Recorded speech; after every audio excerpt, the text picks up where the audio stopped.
हमने अंजाम की परवाह नहीं की और एक करार कर लिया, मौत से करार।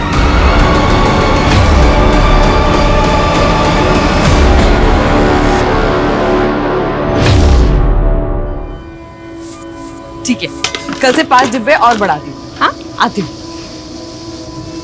तो आपकी डील पक्की हो गई मम्मा? हाँ, एकदम पक्की हो गई। अब तुम्हारी मम्मा बहुत बड़ी बिजनेस वाली बनने वाली है। वाओ, ग्रेट मम्मा। मम्मा, अब हमारा घर भी बहुत बड़ा होगा ना? हाँ, बहुत बड़ा और आलीशान घर होगा हमारा, और जहाँ पर नौकर चाकर सब होंगे। हाँ, और बड़ी बड़ी कार्स भी होगी। हाँ, कार्स भी लेंगे। मम्मा, मुझे एक चॉपर भी चाहिए। चॉपर? ठीक है, चॉपर भी ले लेंगे।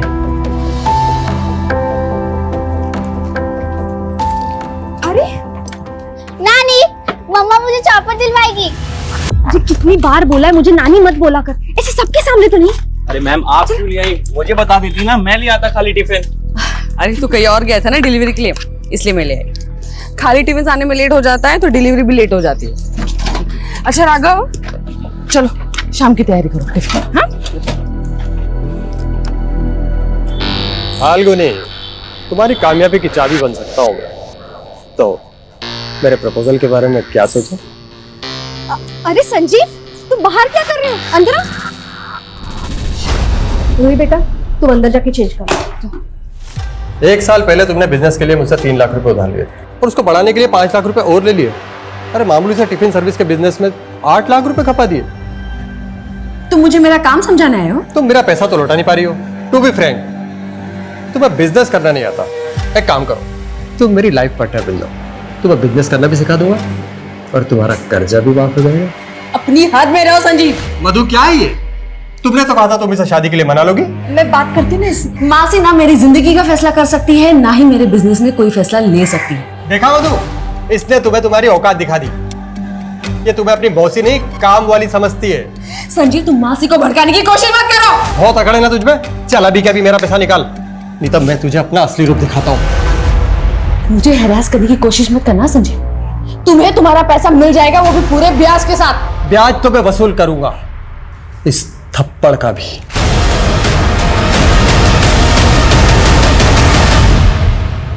मासी, मैंने कितनी बार आपसे कहा है मुझे इस आदमी से शादी नहीं करनी है, फिर भी आप। मैं तुम्हारे भले का सोच रही थी फाल्गुनी। विधवा की जिंदगी आसान नहीं होती। अरे खुद के बारे में नहीं, पर रूही के बारे में तो सोच। टिफिन सर्विस का छोटा मोटा काम है तुम्हारा, उसमें भी इतना सारा कर्जा चढ़ चुका है, उसमें कमाई तो होती ही नहीं है। ऐसा ही रहा तो रूही को कैसे पालोगी तुम? मासी, मैं आप जैसी नहीं हूँ जो अपने फायदे के लिए रिश्ते बदलती फिरूं। और अगर संजीव आपको इतना ही भाग गया है तो आप ही कर लो ना उसके साथ शादी। वैसे भी आपकी शादी तो हुई ही नहीं है। बस कर फाल्गुनी, मैंने तुझे अपनी बेटी माना, मैंने तेरे लिए अपना घर नहीं बसाया और तू मुझे खरी खोटी सुना रही है। मासी, I'm sorry, मुझे ये सब नहीं बोलना चाहिए था, लेकिन आपको पता है ना मैं कितनी स्ट्रेस में हूँ। सारी टेंशन तुझे ही है।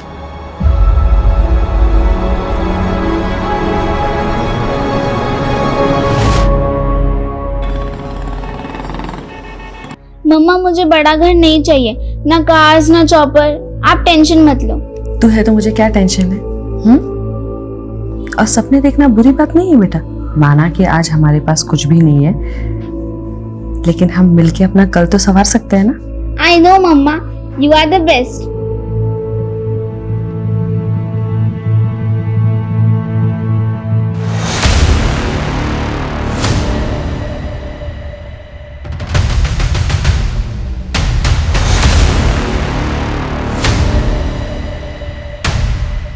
जब मंजिल दूर हो तो वहां जल्द से जल्द पहुंचने के लिए हम शॉर्टकट ढूंढने लगते हैं, और अब मैं उस रास्ते पर जाने का सोच रही थी जिसे मैंने सालों पहले छोड़ दिया था।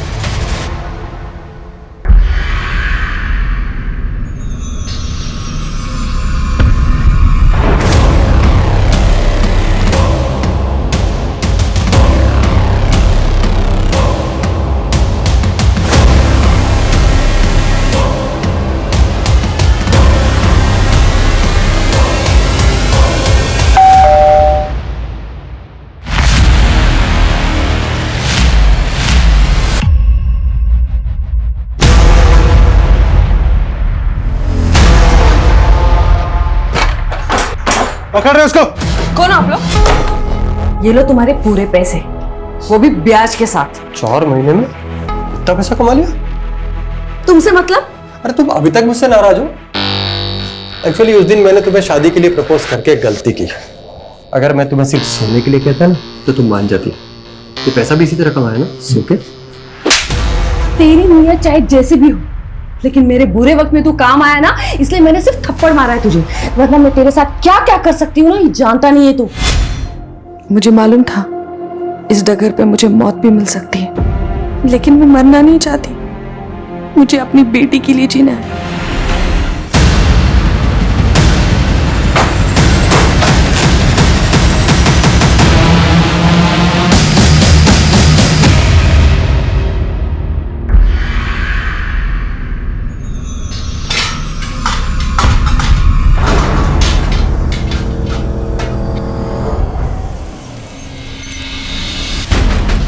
सर, शामली रोड पे एक्सीडेंट हुआ था। लेडी की ऑन स्पॉट डेथ हो गई। पहचान पता चली कौन? जी हाँ सर, एक्सीडेंट साइट से आईडी मिली है जिसपे फाल्गुनी गुप्ता लिखा हुआ है। मेरठ की रहने वाली है। कांस्टेबल को भेजा उसके एड्रेस पे।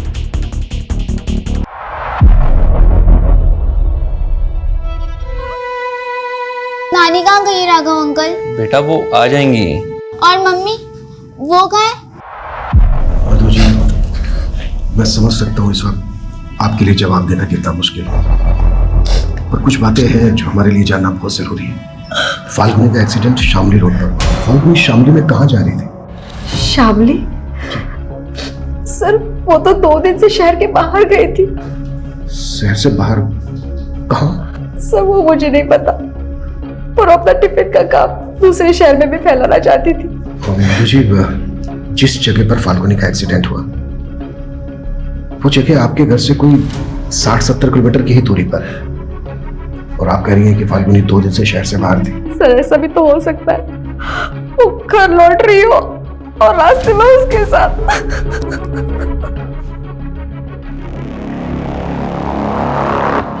सर, एक्सीडेंट स्पॉट का एक सीसीटीवी फुटेज मिला है। सर इसमें जिस तरह से फाल्गुनी भाग रही है और जिस तरह से व्हीकल ने उसे हिट किया, उसे गाड़ी का नंबर भी साफ दिखाई नहीं दे रहा है। फाल्गुनी की मौसी को ये तक नहीं मालूम कि फाल्गुनी कहाँ गई, और अब इस तरह से फाल्गुनी मारी जाती है। पता लगाओ कि फाल्गुनी इस जगह पर क्यों गई थी, और इस टेम्पो का भी पता लगाओ।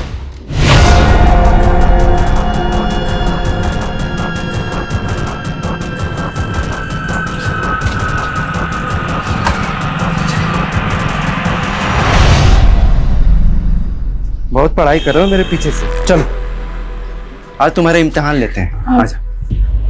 पानी।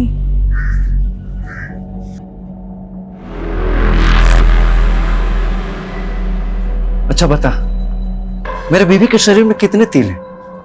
बस कीजिए आप, शक की भी सीमा होती है। अच्छा, मतलब इसको मारो तो तुमको दर्द होता है? इतने नजदीक आ गए हो तुम दोनों। हिम्मत है? हैं? इधर आ। हिम्मत है तो मेरे पीछे से छुप छुप के जो करते हो मेरे सामने करके दिखाओ। चलो चलो। ये क्या बोल रहे हैं आप? क्या बोल रहा हूँ? फाल्गुनी की मौसी ने तेरी गंदी नियत के बारे में सब कुछ बता दिया है हमें। सर, उसकी मौसी ने खुद मुझसे कहा था कि वो फाल्गुनी की शादी मुझसे करवाना चाहती है। देख, अगर हमें बाद में पता चला ना कि इसमें तेरा तनिक भी हाथ है, बिल्कुल हाथ नहीं है सर। अगर वो गलत रास्ते से पैसा कमाएगी तो ऐसी हालत तो होनी ही। कहना क्या चाहता है तू? सब बोल। सर, 4 महीने पहले तक फाल्गुनी के पास अपनी बेटी की फीस भरने तक के पैसे नहीं हुआ करते थे, और 4 महीने के अंदर उसने मेरे 8 लाख रुपए चुकता कर दिया।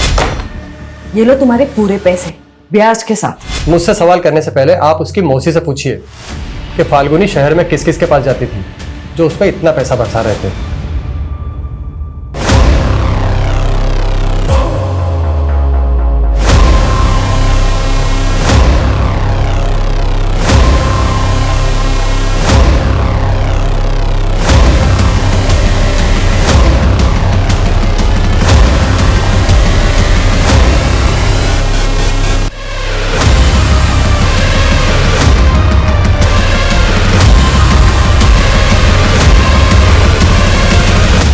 अंकल की तरह आप भी मुझसे झूठ बोल रहे हो ना? मम्मी मुझसे इतने दिन तक दूर नहीं रह सकती। बेटा मैं तुझे कैसे बताऊं कि क्या हुआ है?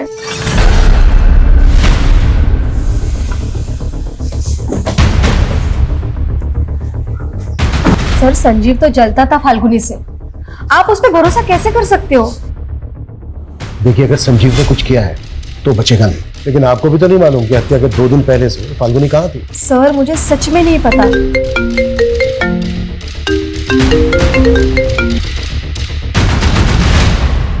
हाँ मनीष। इंक्वायरी में पता चला है कि फाल्गुनी ने शामली रोड पे एक जगह रेंट पे ले रखी थी। व्हाट? सर फाल्गुनी ने ये जगह 2 महीने पहले ही रेंट पे ली थी। यहाँ के लैंडलॉर्ड का कहना है कि वो यहाँ से कोई बिजनेस कर रही थी। पर फाल्गुनी तो मेरठ से टिफिन सर्विस चलाती थी ना, यहाँ क्या कर रही थी? तो बेटा ये सारे एविडेंस कलेक्ट करो। सर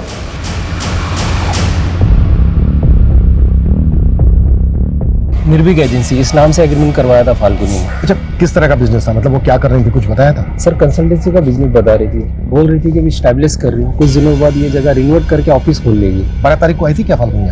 नहीं सर, वो यहाँ कभी कभी आती थी। ठीक है, हमें एग्रीमेंट के पेपर चाहिए। जी सर। सर अगर फाल्गुनी का tiffin service Ruhi tiffin service के नाम से है तो फिर ये निर्भीक एजेंसी क्या है? और इसके बारे में तो उसकी मौसी ने भी हमें कुछ नहीं बताया। शायद देखकर ऐसा लग रहा है कि जैसे काफी फाइल थी, काफी डॉक्यूमेंट्स थे जिनको चला दिया गया। मनीष एक काम करो, पता करो कि वो निर्भीक एजेंसी के नाम से कौन सा बिजनेस कर रही थी, किस तरह का बिजनेस था, और ये भी तो फिर इतनी प्लानिंग की किसने होगी और किस मकसद से? सर फाल्गुनी ने निर्भीक एजेंसी नाम से एक करंट अकाउंट भी खोला था। इस अकाउंट की डिटेल्स निकाली तो पता चला कि एक डिटेक्टिव एजेंसी है। Detective agency? यस सर, और 4 महीने पहले ही फाल्गुनी को इसका लाइसेंस मिला है। मतलब जिसे हम टिफिन सर्विस चलाने वाली एक साधारण औरत समझ रहे थे, असल में प्रोफेशनल डिटेक्टिव भी थी। मैंने फाल्गुनी के बैंक ट्रांजैक्शंस भी चेक किए, पता चला कि उसमें 4 लोगों ने पैसा ट्रांसफर किया और ये 4 लोग कोई और नहीं, फाल्गुनी के क्लाइंट्स थे। सर ये चारों केसेस मैट्रिमोनियल डिस्प्यूट्स और फोर्जरी के थे, जिनको फाल्गुनी ने सक्सेसफुली खत्म कर दिया था। तो उसके ऑफिस में मौजूद फाइल्स और डॉक्यूमेंट्स को जलाया क्यों गया होगा? क्या उनमें किसी के राज छुपे थे जिन्हें फाल्गुनी उजागर करने वाली थी?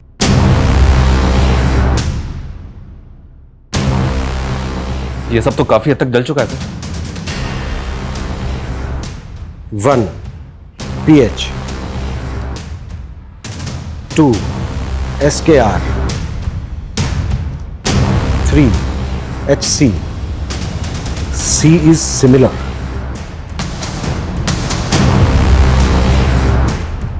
शर्मा, भले ही मैक्सिमम स्टफ जल गया है, लेकिन इससे यह क्लियर हो गया है कि फाल्गुनी जरूर कोई ऐसा केस इन्वेस्टिगेट कर रही थी जो उसके मर्डर की वजह बना। सर फाल्गुनी के सीडीआर में कोई सस्पिशियस नंबर भी नहीं मिला, लेकिन सर फाल्गुनी की लोकेशन पिछले 2 महीने से अक्सर मुजफ्फरनगर की थी, लेकिन सर उसके सीडीआर में मुजफ्फरनगर का कोई नंबर नहीं मिला। ये भी तो हो सकता है कि वो कोई दूसरा नंबर भी यूज करती हो। शर्मा, अपने सारे खातियों को एक्टिव करो, उनसे कहो कि वो पता लगाएं कि फाल्गुनी मुजफ्फरनगर में कहाँ जाती थी और किस किस से मिलती थी। Okay sir.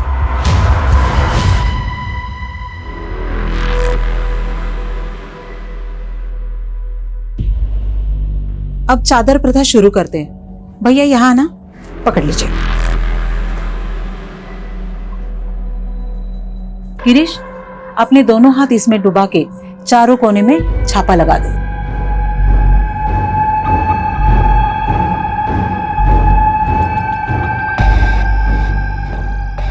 अब चादर प्रथा समाप्त हुई है, उसके अनुसार अब आप दोनों पति पत्नी हो। फाल्गुनी और डिटेक्टिव? ये सब बातें सुन के मैं खुद हैरान हूँ। सर इस बारे में मुझे कुछ मालूम नहीं था। मधु जी, आप फाल्गुनी को उसके बचपन से जानती थी और 11 साल से तो आप उसके साथ रह रही थी। अगर आप उसके बारे में कुछ नहीं जानती तो क्या इसका मतलब हम ये निकालें कि फाल्गुनी भरोसा नहीं करती थी आप पर, ट्रस्ट नहीं था उसे, इसके लिए अपनी बातें छिपाती थी आपसे? सर ऐसा भी तो हो सकता है वो जानबूझ के कर रही हो। अभी वो डिटेक्टिव थी तो ऐसे लोग अंडरकवर होके भी तो काम करते हैं ना। अच्छा। सर मैंने आपको एक बात नहीं बताई थी, फाल्गुनी लॉ स्टूडेंट थी और उसके पिता के पास पैसे नहीं थे तो उसने अपनी पढ़ाई छोड़ दी थी। पर शादी के पहले वो क्रिमिनल लॉयर के पास काम करती थी सर। और शादी के बाद? सर शादी के बाद उसका पति उसे कुछ नहीं करने देता था। फिर उसके पति के मौत के बाद वो मेरे साथ टिफिन सर्विस का काम करने लग गई। आपके साथ? हाँ। लेकिन उसका जो ये टिफिन सर्विस का बिजनेस था, उसके डॉक्यूमेंट्स में तो आपका कोई शेयर नहीं है। वो तो सैलरी देती थी ना आपको। सर वो हमारा रिश्ता इन सारी चीजों के परे था। ये पुलिस क्यों आई है राघव अंकल? वो पुलिस स्टेशन में भी आपकी मम्मा का खाना जाता है ना, इसीलिए।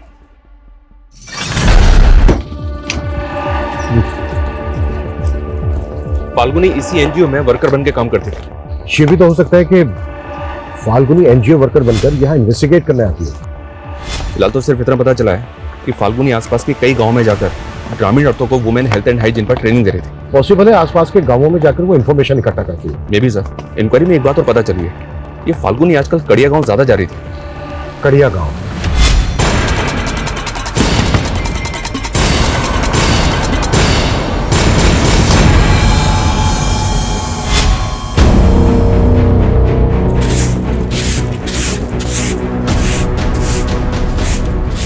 सुनिए, हमें पता चला है कि एनजीओ वर्कर फाल्गुनी अक्सर आपसे मिलती है। जी क्यों मिलती थी वो आपसे, वजह क्या है? सर वो सोशल अवेयरनेस के लिए सबके घर आ रही थी। आप? जी मैं पति हूँ इनका। कुछ और पूछना है आपको? नहीं। ये मैडम तो मुझे भी मिली थी।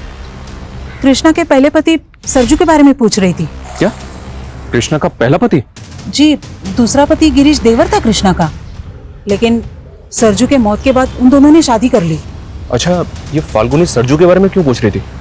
यही कि सरजू की मौत कैसे हो गई। क्या आप हमें बता सकती हैं कि सरजू की मौत कैसे हुई थी? सर, गिरीश और कृष्णा कहते हैं कि सरजू भैंस खरीदने जा रहा था तो कोई गाड़ी मार गई उसको, लेकिन मुझे लगता है कि इन दोनों ने उसे मारा होगा।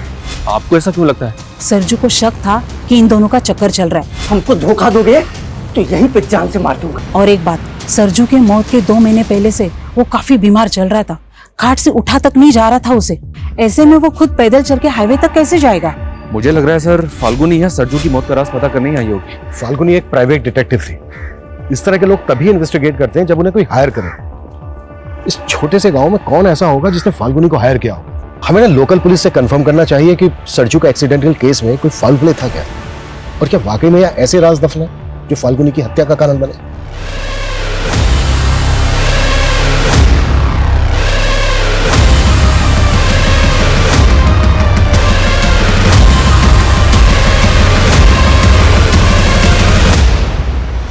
अरे छोड़ो छोड़ो। अरे अरे, तुम डर क्यों रही हो? ये डॉल तुम्हारी मम्मी ने दी है तुम्हारे लिए। मम्मी ने? हाँ, मम्मी ने ऑर्डर पहले की होगी, बस पार्सल आ जाया है। राघव, जरा इधर आना। हाँ हाँ, आ रहा हूँ।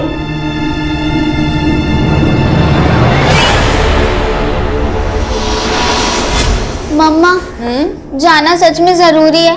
हाँ बेटा, बहुत जरूरी है। वरना तुम ही बताओ, मम्मा तुमसे दूर इतने दिन के लिए रह सकती है? लेकिन आजकल आपके पास मेरे लिए टाइम ही नहीं होता है। सॉरी बेटा, मैं बहुत जल्द वापस आ जाऊंगी। मम्मा, आपने मेरे लिए डॉल ऑर्डर की थी, मैं आपको कहाँ से ऑर्डर करूं ताकि आप जल्दी से मेरे पास आ जाओ? कहाँ चले गए मम्मा?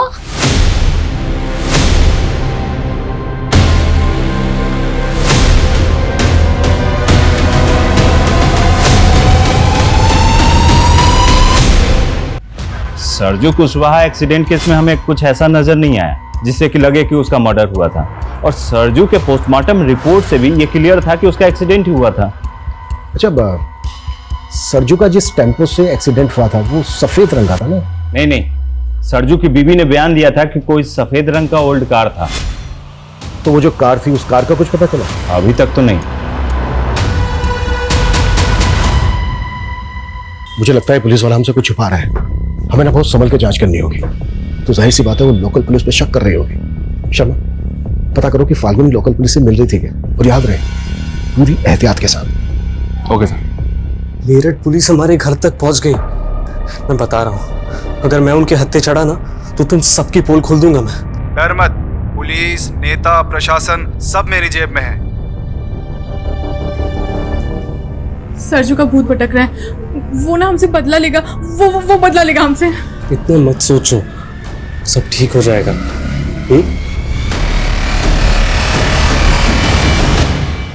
सर हमने फाल्गुनी की सीडीआर में मौजूद एक एक नंबर को इन्वेस्टिगेट किया, लेकिन हमें अब तक कोई ऐसा नहीं मिला जिसने फाल्गुनी की डिटेक्टिव एजेंसी को सरजू या फिर मुजफ्फरनगर का कोई भी केस दिया हो। लेकिन सर चली हुई फाइल से एक अधचला पेपर मिला है सर। इसे देख के ऐसा लगता है जैसे ये किसी पीएम रिपोर्ट का हिस्सा है, लेकिन सर समझ में ये नहीं आ रहा कि ये किसकी पीएम रिपोर्ट का हिस्सा है। सरजू की बॉडी का भी पोस्टमार्टम हुआ था ना? जी हाँ सर, पोस्टमार्टम तो हुआ था, लेकिन इन्वेस्टिगेटिंग ऑफिसर सुखबीर ने बताया था कि उसकी रिपोर्ट से क्लियर था कि उसका एक्सीडेंट हुआ था। शर्मा, पोस्टमार्टम रिपोर्ट मैनिपुलेट भी तो की जा सकती है। सरजू की बॉडी का जिस डॉक्टर ने पोस्टमार्टम किया था, एक बार उस डॉक्टर से मिलते हैं। क्या हुआ? मम्मी की याद आ रही है? अरे डोंट वरी, मैं हूं ना, मैं भी मम्मा की तरह ही प्यार करूंगा। स्कूल हो या आस पड़ोस, कोई अगर तुम्हें टच करे ना तो इस बात की समझ होनी चाहिए तुम्हें कि गुड टच और बैड टच क्या होता है। क्या होता है मम्मा ये गुड टच बैड टच? मैं समझाती।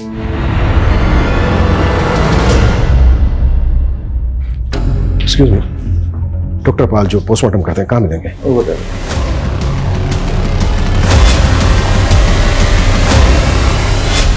Doctor Samarpal ji. Inspector Abhimanyu Chander, Meerut police. हमें पता चला है कि आपने कड़िया गांव के सरजू कुशवाहा नाम के आदमी की बॉडी का पोस्टमार्टम किया था। सर मैं बहुत सारे विक्टिम का पोस्टमार्टम करता रहता हूँ, मुझे रिकॉर्ड चेक करने हैं। प्लीज।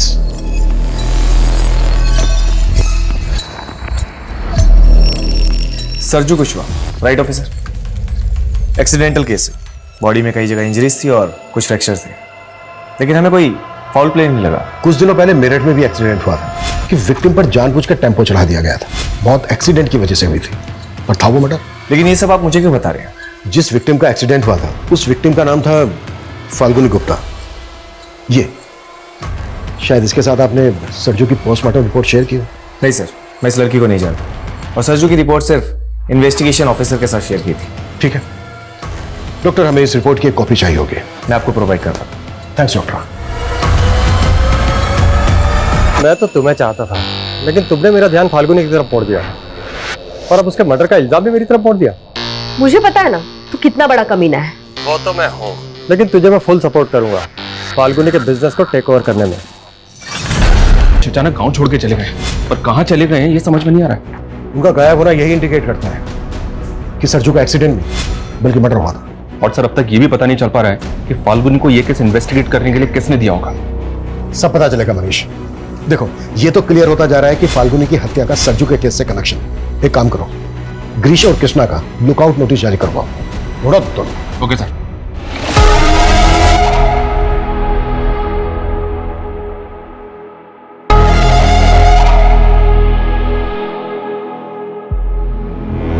मेरठ पुलिस मेरे हॉस्पिटल तक पहुंच चुकी है। सरजू और फाल्गुनी के बारे में पूछताछ कर रही थी। देखो अगर इस केस में मेरा नाम आ गया ना तो अच्छा नहीं होगा। किसी का नाम नहीं आएगा, थोड़े दिनों में मेरठ पुलिस झक मार के निकल जाएगी, और अगर ना भी निकली तो उसे भी खरीद लेंगे। वो पुलिस वाला बिकाऊ नहीं लग रहा था, या तो उसका भी ट्रांसफर करवा दो या फिर उसे भी ठिकाने लगवा दो। सर मुझे पता चला है कि सरजू के एक्सीडेंट में जिस गाड़ी का इस्तेमाल हुआ था वैसी ही गाड़ी का इस्तेमाल और एक एक्सीडेंट में किया गया था। व्हाट? यस सर, ये केस सनोली विलेज का केस है और इस एक्सीडेंट में दुर्गेश सिन्हा नाम के आदमी की मौत हुई थी। ये दुर्गेश है और इस केस में भी गाड़ी का कुछ पता नहीं चला। आखिर इस मिस्टीरियस व्हीकल की मिस्ट्री क्या है? अगर ये सबके सब मर्डर थे तो फिर ये कौन करवा रहा था और क्यों? फाल्गुनी के मर्डर को भी एक्सीडेंट का रूप देने की कोशिश की गई। क्या फाल्गुनी कुछ ऐसा इन्वेस्टिगेट कर रही थी जिसके पीछे गहरे राज छिपे थे? एक बार दुर्गेश के केस के इन्वेस्टिगेटिंग ऑफिसर से मिलता है। हमें दुर्गेश के केस में ऐसा कोई फॉल प्ले नजर नहीं आया जिससे लगे कि वो मर्डर हो, और पोस्टमार्टम रिपोर्ट में यही आया था कि दुर्गेश की मौत एक्सीडेंट से हुई है। पोस्टमार्टम रिपोर्ट दिखाएंगे दुर्गेश की? हाँ श्योर। Thank you.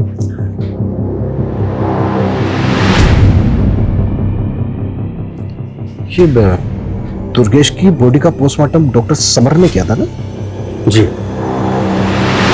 सर, ये दोनों पोस्टमार्टम रिपोर्ट्स तो एक दूसरे की कार्बन कॉपी है। दोनों रिपोर्ट्स में मौत की वजह एक ही लिखी है। अच्छा शर्मा, ये डॉक्टर समर का सी बनाने का स्टाइल नोटिस किया तुमने?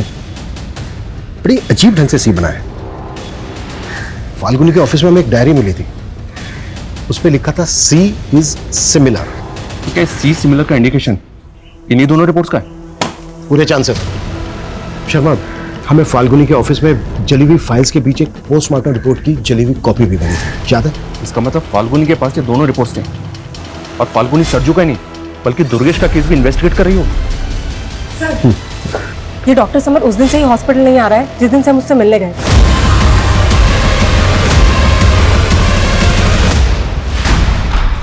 डॉक्टर समर कहाँ है? मुझे नहीं मालूम कब से नहीं हुआ घर पे? सर, पिछले 3 दिन से घर नहीं आया वो।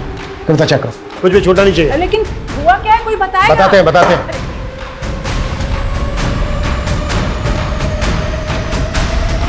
सर, मैंने कहा ना, मुझे कुछ नहीं पता है।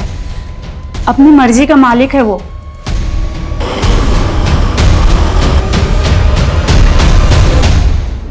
ये दुर्गेश सिन्हा यही रहते थे ना? जी हाँ। देखिए, उनकी मौत कैसे हुई इसके बारे में आपसे बात करनी है हमें। इस लड़की को पहचानती हैं? नहीं। आप जरा गौर से देखिए, शायद आपको कुछ याद है। बोला ना नहीं, और मुझे आपसे बात नहीं करनी है। आप जाइए यहाँ से। देखिए, हमारा बात करना बहुत, सुनिए, देखिए हमारी बात सुनिए। अब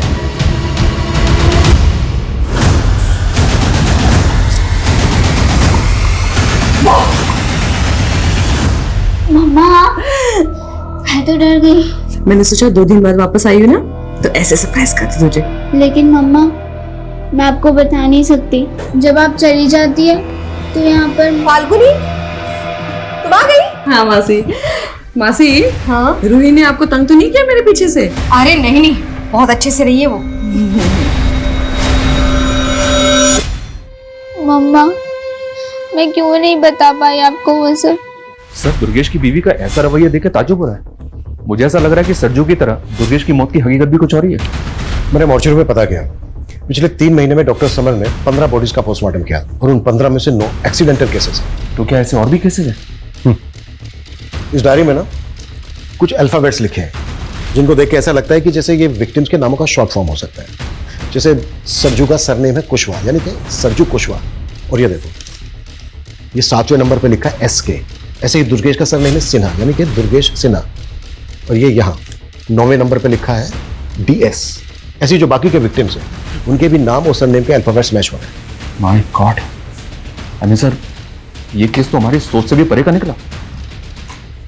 बस ये समझ में नहीं आ रहा है कि फाल्गुनी से ये सब इन्वेस्टिगेट कौन करवा रहा था।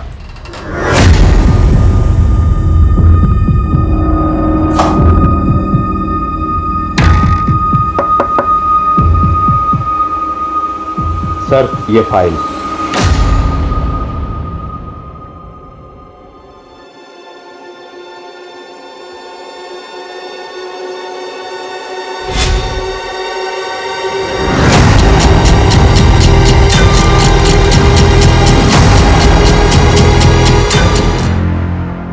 सर, ये विपिन है, दुर्गेश सिन्हा का पड़ोसी और दोस्त भी।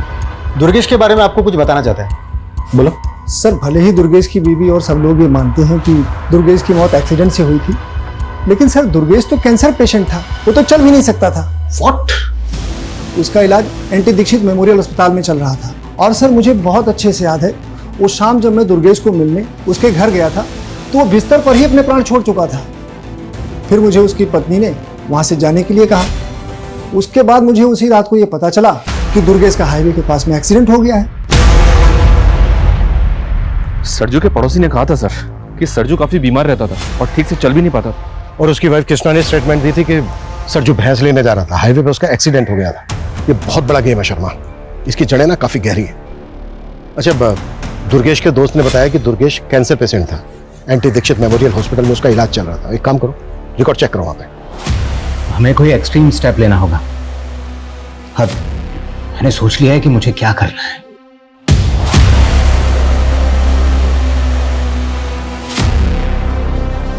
नहीं सर, दुर्गेश सिन्हा नाम के सर किसी पेशेंट का रिकॉर्ड नहीं है यहाँ पर, और ना ही सर इस नाम के किसी कैंसर पेशेंट का इलाज हुआ है इस हॉस्पिटल में।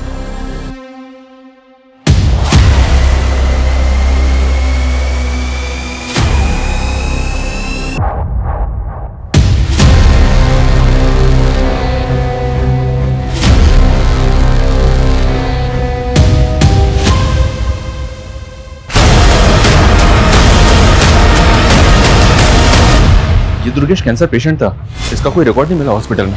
लेकिन मैंने इंक्वायरी करवाई, डॉक्टर समन ने जिन 9 और एक्सीडेंटल विक्टिम्स का पोस्टमार्टम किया था उन सबके केसेस भी सरजू और दुर्गेश के केस की तरह सस्पिशियस थे, और ये सारे के सारे विक्टिम्स लोअर मिडिल क्लास या फिर पुअर फैमिली से बिलोंग करते थे। ये काफी ताज्जुब भरा है कि ऐसे बैकग्राउंड के लोगों को क्यों और किस मकसद से मारा गया और उनके मर्डर को एक्सीडेंट का रूप दिया गया। हमें ना इस फैमिली को कॉन्फिडेंस में लेकर बात करनी होगी, तभी हम इस केस की तह तक पहुंच पाएंगे। सर, गिरीश और कृष्णा सहारनपुर के घर में छिपे हुए थे। सहारनपुर पुलिस को उसी घर से उनकी लाशें मिली है।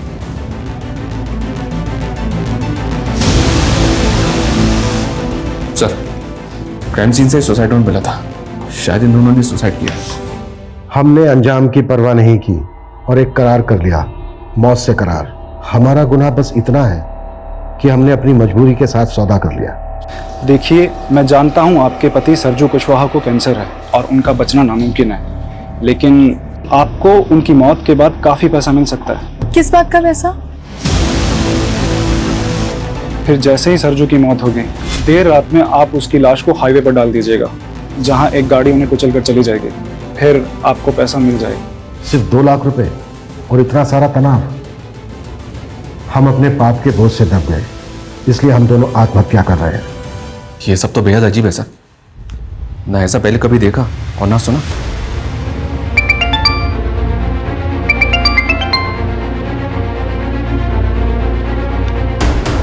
जैन साहब,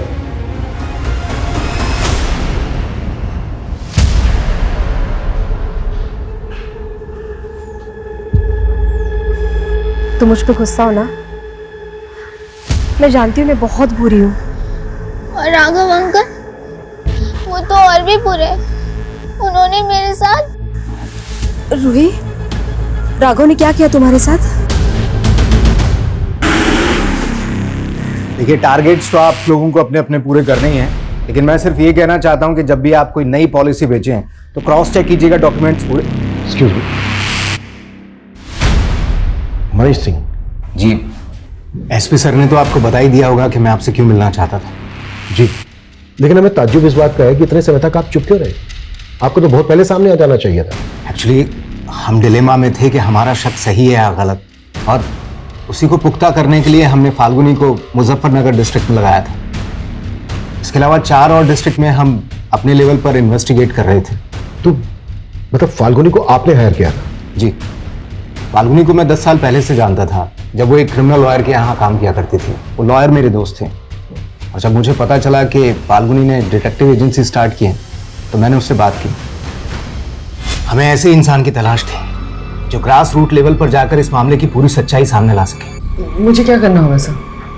फाल्गुनी, मुजफ्फरनगर डिस्ट्रिक्ट में पिछले 4 महीनों में 183 पॉलिसी होल्डर्स ने एक्सीडेंटल इंश्योरेंस क्लेम किया है। ये काफी स्ट्रेंज है, क्योंकि ये सारे लोग लोअर बैकग्राउंड से आते हैं, और पॉलिसी लेने के 1 महीने पहले इन लोगों ने अपने पैन कार्ड बनवाए और बैंक में अकाउंट खुलवाए। उसके पहले इनका किसी भी बैंक में कोई भी अकाउंट नहीं था, और पॉलिसी लेने के 1-1.5 महीने बाद इनका एक्सीडेंट हो गया। सर, इसमें पक्का फाउल प्ले है, वरना इतने सारे लोगों के साथ सेम हादसा कैसे हो सकता है? मुझे लगता है कि जरूर किसी ग्रुप ने या किसी गैंग ने इनसे ये सब करवाया होगा। फाल्गुनी एकदम सही डायरेक्शन में थी।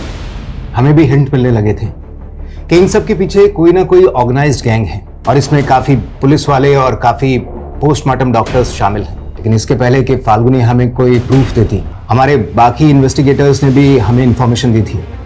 500 से ज्यादा केसेस हैं, 100 करोड़ से ज्यादा इंश्योरेंस क्लेम हुआ है। व्हाट? 500 से ज्यादा केसेस? मतलब हम ये मान सकते हैं कि 500 से ज्यादा लोगों का मर्डर हुआ है जिसको एक्सीडेंट का रूप दिया गया? शायद, लेकिन इसके पीछे किंगपिन कौन है, किसके इशारे पर ये सब कुछ हो रहा है, वी आर स्टिल क्लूलेस। ये जितने भी सारे केसेस हैं, आप हमें इनकी डिटेल्स दीजिए। जी।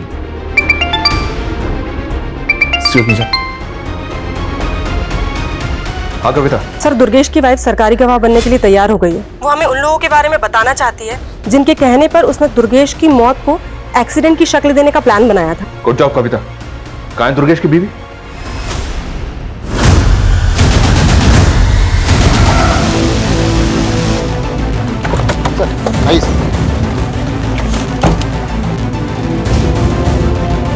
सर, ये तो हमें सब कुछ बताने वाली थी, और इसको भी मार दिया क्या? सर, विटनेस ने बताया कि सफेद रंग का टेम्पो था और टेम्पो इस डायरेक्शन में गया। आगे जो चेक पोस्ट है, इन्फॉर्म किया उनको? सर, हेलो, हाँ ओके ठीक है, हम भी बस उसी साइड आ रहे हैं।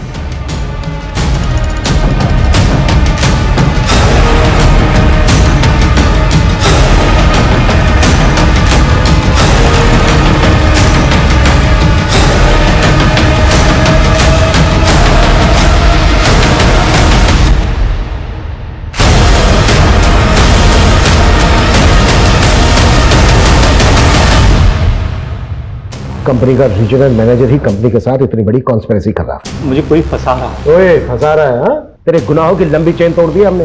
टेम्पो ड्राइवर, हिस्ट्री चीटर है। इंस्पेक्टर सदानंद के कहने पर वो तेरा मर्डर कर रहा था। इंस्पेक्टर सदानंद ने तेरे कजन कपिल का नाम लिया है और कपिल ने तुम लोगों की सारी पोल खोल दी है। और भी बहुत सारे लोग शामिल है ना इसमें, और ज्यादातर को तू रास्ते से हटा चुका है, जैसे डॉक्टर समर। इन सबका किंगपिन तू है ना? चलो बोल। ये सब मेरे कजन कपिल की खुरापात थी। एक दिन दारू के नशे में उसने मुझे बताया कि उसका एक एक्सीडेंट पॉलिसी होल्डर कैंसर का पेशेंट था। कपिल ने उसकी फैमिली के साथ मिलकर ऐसी कॉन्स्पिरेसी रची कि उसका क्लेम पास हो गया। और यही से तुझे इन गुनाहों की तरकीब सूझी? हाँ सर, सबसे पहले हमने ऐसे पेशेंट्स के हॉस्पिटल से डेटा निकालना शुरू किया और फिर जो फैमिलीज मान जाती थी हम उनका अकाउंट खुलवाते थे और उन्हें एक्सीडेंटल पॉलिसी खरीदवाते थे। और जब उनकी मौत हो जाती थी तो उनकी फैमिली हमें बताती थी। सदानंद और सुखवीर जैसे पुलिस इंस्पेक्टर ऐसे केसेस को एक्सीडेंटल केसेस बनाकर फाइल बंद कर देते थे, और समर जैसे पोस्टमार्टम डॉक्टर ऐसी पोस्टमार्टम रिपोर्ट बनाते थे जिसमें कोई फाउल प्ले नजर न आए। हाँ सर, हॉस्पिटल रिकॉर्ड से हम उन पेशेंट के नाम गायब करवा देते थे ताकि किसी को पता ना चले कि उन्हें जानलेवा बीमारी थी। एक रिकॉर्ड गायब करने की फीस 35,000 फिक्स थी और क्लेम करने वाले को तुम लोग 50-50 हजार रुपए देते थे, ज्यादा से ज्यादा 1 लाख रुपए। उनका बैंक अकाउंट भी खुद ऑपरेट करते थे और जैसे क्लेम का पैसा अकाउंट में आता था पैसे निकाल के गायब। और फाल्गुनी का कसूर यह था कि उसने तुम्हारे गुनाहों की लंबी चेन का पता लगा लिया था। हाँ सर, वो जिस तरह से मनीष सर को रिपोर्ट कर रही थी वो मेरे लिए खतरा बनती जा रही थी, इसीलिए उसको खत्म करना जरूरी था और वो सबूत मिटाने भी जरूरी थे जो उसने मेरे खिलाफ जुटाए थे। सर ये गिरोह इतने बड़े पैमाने पर गुनाहों को इस तरह से अंजाम दे रहा था, ये सोच के भी ताज्जुब हो रहा है। आई थिंक ये इस दशक का सबसे बड़ा स्कैम होगा। हमारा ऐसे केसेस से भी सामना हुआ है जहां पर लोग पॉलिसी के लालच में अपनों का कत्ल तक करवा देते हैं, और यहां तक चंद पैसों के लालच में लोग अपने करीबियों की लाशों का सौदा कर रहे थे। ऐसे गुनाह